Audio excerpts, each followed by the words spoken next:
আসসালামু আলাইকুম। এই মুহূর্তে খবর আপডেটে নিয়ে চলে আসলাম। দেখেন ডাক্তারের বিষয়ে কি বললো আমাদের ছাত্র সমাজের নেতা, কি বললো সে সময় কমিটি, আমরা জানি এবং দেখি পুরোপুরি সংবাদটি। পাশে থাকা ভিডিওটি দেখি। ঢাকা মেডিকেলে আমাদের যে ডাক্তার ভাইরা রয়েছে তাদের গায়ে হাত তোলা হয়েছে।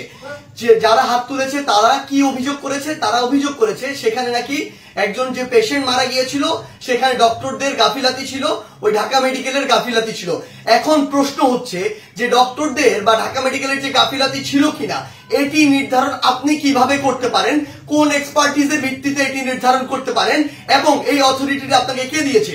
যদি কোনো গাফিলাতি থেকে থাকে, ডক্টরের হোক, প্রশাসনের হোক, কিংবা যে কারো হোক, কিংবা কর্তৃপক্ষের হোক, অবশ্যই তার বিচার হবে।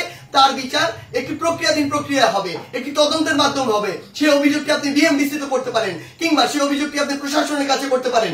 কিন্তু আপনার কি অভিজ্ঞতাটুকু রয়েছে, আপনার কি দক্ষতাটুকু রয়েছে যে একজন ডক্টর তার সাথে গাফিলতি করেছে কিনা সেটি যাচাই করার?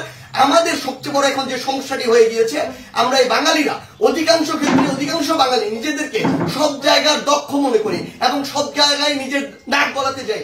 আপনি আমাকে একটি জিনিস বলুন, যে ডাক্তার 5 বছর ধরে এমবিবিএস পাস করলো, 1 বছর ইন্টার্ন করলো, এরপর বছর বছর ধরে বিভিন্ন ডিগ্রি নিল, পড়াশোনা করলো, তিনি একজন পেশেন্টকে যেভাবে ডিল করেন, তিনি পেশেন্টের ভিতরের এবং বাইরের বিষয়গুলো যেভাবে জানেন, যেভাবে ট্রিটমেন্ট করেন, আপনি কিভাবে মনে করেন আপনি সেই পড়াশোনা না করে শুধু বাইরে থেকে দেখে নিজের চোখে যা মনে হলো তা দেখে তাকে একটি নির্দিষ্ট রেজাল্ট দিয়ে দিচ্ছেন, একটি নির্দিষ্ট ব্লেম দিয়ে দিচ্ছেন? আমাদের জায়গা থেকে স্পষ্ট বার্তা, এরকম একটি ব্লেম দিয়ে আসলে যখন আপনি একজন ডক্টরের গায়ে হাত তুলেন তখন আপনি যে কাজটি করেন সেটি আমরা বৈষম্য বিরোধী ছাত্র আন্দোলন আমাদের জায়গা থেকে কোনোদিনও সমর্থন করতে পারি না। আপনাদের যদি কোনো অভিযোগ থাকে সেই অভিযোগটি আপনি জানাতে পারতেন। আমরা জানি আমাদের এই পুরো প্রসেসটিতে, এই ছাত্র জনতার অভ্যুত্থানে ডক্টররা কিভাবে ওই হসপিটালের ভিতর থেকে, ওই ইমার্জেন্সি থেকে তাদের ভূমিকাটি রেখেছে। আমরা দেখেছি যখন কিছু সরকারের পাঁচাটা স্পিরিট, ডক্টরদের যে স্পিরিট, সেই স্পিরিটটি যাদের মধ্যে নাই, এমন গুটি কয়েক ডক্টর যখন ওই ছাত্র জনতার গণঅভ্যুত্থানে আমাদের আহত ভাইদের চিকিৎসা দিতে বাধা দিচ্ছিল, তখন অধিকাংশ ডক্টর নিজের জায়গা থেকে রিস্ক নিয়ে আমাদের ওই ভাইদেরকে চিকিৎসা দিয়েছিল। এমন অধিকাংশ ডক্টর রয়েছে তারা ডক্টরদের স্পিরিটটি ধারণ করে এবং আমাদের এই পুরো সময়টিতে আজকে পর্যন্ত আমার হসপিটালে যে আহত ভাইগুলো রয়েছে তাদেরকে নিরবিচ্ছিন্ন সেবা দিয়ে যাচ্ছে, নিজের কথা চিন্তা না করে। সেই জায়গায় যখন এরকম করে কোন একজন আমার ডক্টর ভাইয়ের উপর এভাবে হাতটি তুলে, আমরা এটি কখনো সমর্থন করতে পারি না।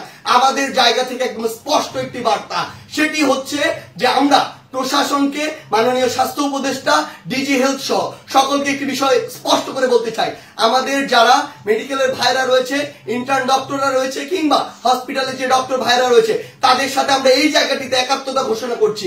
তাদের নিরাপত্তার সর্বোচ্চ ব্যবস্থা করতে হবে। তারা দিন রাত 24 ঘন্টা আমাদের জন্য কাজ করছে, অথচ কেউ একজন চাইলো আর একটা ব্লেম দিয়ে তাদের গায়ে এসে হাত দিয়ে দিল, এটি আমরা আমাদের জায়গা থেকে কখনো মানতে পারি না। আমাদের চ্যানেলটি ভালো লাগলে চ্যানেলটি সাবস্ক্রাইব করুন আর পাশে থাকা বেল আইকনটি বাজিয়ে দিন, আর আমাদের এটি লাইক করুন, এটি কমেন্ট করুন পরবর্তী ভিডিও পাওয়ার জন্য। পরবর্তী গুরুত্বপূর্ণ ভিডিও আবার আপলোড হচ্ছে আমাদের চ্যানেলে। আপনারা সবাই আমাদের চ্যানেলটি ঘুরে আসুন। সবাই ভালো থাকেন। ওপি নিউজ বাংলা চ্যানেলটি সাবস্ক্রাইব করেন।